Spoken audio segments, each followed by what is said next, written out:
ആർക്കും വേണ്ടാത്ത പരിപാടികൾ ഏറ്റെടുക്കുക എന്നുള്ളതാണ്. അതാണ് എളുപ്പമുണ്ടല്ലോ ദൂരദർശൻ കയറാൻ. അതന്ന് നാട്ടുംപുറം എന്ന് പറഞ്ഞിട്ട് പരിപാടിയുണ്ട് ദൂരദർശനിൽ, കാർഷിക പരിപാടിയാണ്. അദ്ദേഹത്തിന്റെയാണ്. അപ്പൊ ഞാനൊരു സ്ക്രിപ്റ്റ് ഒക്കെ കൊണ്ടുപോയി കൊടുത്തു. അതായത് ഒരു സാങ്കല്പിക ഗ്രാമം ചിത്രപുരം. ഈ ഗ്രാമത്തിലെ വളരെ ശാസ്ത്രീയമായിട്ട് അല്ലെങ്കിൽ ഇന്നോവേറ്റീവായിട്ട് കൃഷിയിൽ പരീക്ഷണങ്ങൾ നടത്തുന്ന ചില കഥാപാത്രങ്ങളുണ്ട്. അവരെവിടെയെങ്കിലുമൊക്കെ പോയി പുതിയ ടെക്നോളജി ഒക്കെ പഠിക്കും.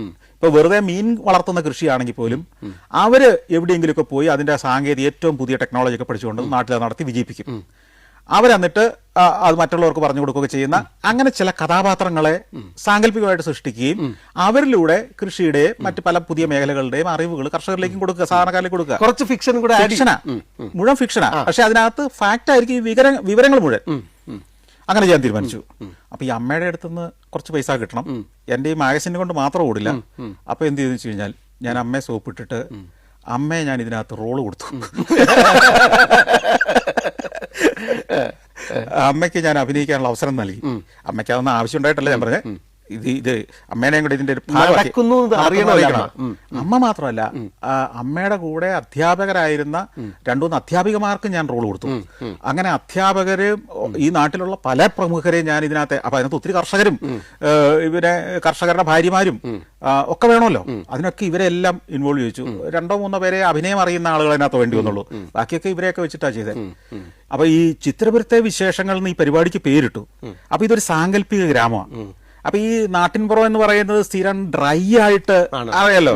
ഒരു പടവലങ്ങയുടെ ചുവട്ടിൽ ഒരാൾ പോയി നിൽക്കുന്നു, പടവലങ്ങ കാണിക്കുന്നു, ഈ പടവലങ്ങയിലെ ഈ കിടം പിടിച്ചിരിക്കുന്നു, അതിന് മരുന്നടിക്കണം എന്നൊക്കെ പറയുന്ന യാന്ത്രികമായിട്ട് പറയുന്ന ഒരു വിരസമ പരിപാടിയാണ്. ഇതിനൊരു ഫിക്ഷനാക്കി നല്ല മ്യൂസിക്, കഥാപാത്രങ്ങൾ വരുന്നു, നാടകീയമായിട്ട് കഥകൾ ഇവർ പറയുന്നു.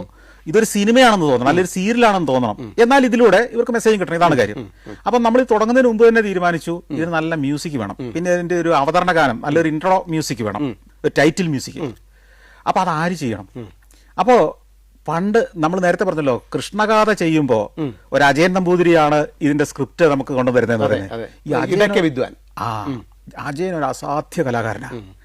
അജയൻ എന്ന് പറയുന്ന ഒരു കലാകാരനെ എനിക്ക് തോന്നുന്ന കേരളം പിന്നെ ഉപയോഗിച്ചിട്ടില്ല. ആ മനുഷ്യനെ അവസരങ്ങളില്ലാതെ, അയാളെ വേണ്ടത്ര ഇപ്പം ആരും ഇങ്ങോട്ട് വന്ന് പരിഗണിക്കില്ല, അത് വേറെ കാര്യം. പക്ഷെ അയാളെപ്പോലുള്ളൊരു കലാകാരൻ അവഗണിക്കപ്പെട്ട് ഒരു ഡിപ്രഷനിലായി. ഇപ്പോഴും ആ മനുഷ്യനുണ്ട്, എറണാകുളത്തോ തൃപ്പൂണിത്തുറയോ ജീവിച്ചിരിക്കുന്നുണ്ട്. പക്ഷേ ഞാൻ കണ്ടതിൽ ഏറ്റവും പ്രതിഭാശാലിയായ കലാകാരന്മാരിൽ ഒരാളാണ് ഈ അജയൻ നമ്പൂതിരി. അപ്പം ഞാൻ തീരുമാനിച്ചു ഇതിനകത്ത് ഇതിന്റെ ഈ ടൈറ്റിൽ മ്യൂസിക് അജയനെ കൊണ്ട് ചെയ്യിക്കാം, അജയൻ നമ്പൂതിരിയെ ചെയ്യും. മാത്രമല്ല, ഞാൻ ആ സമയത്ത് തന്നെ ദൂരദർശനിൽ വേറൊരു പ്രപ്പോസൽ കൊടുത്തിരുന്നു.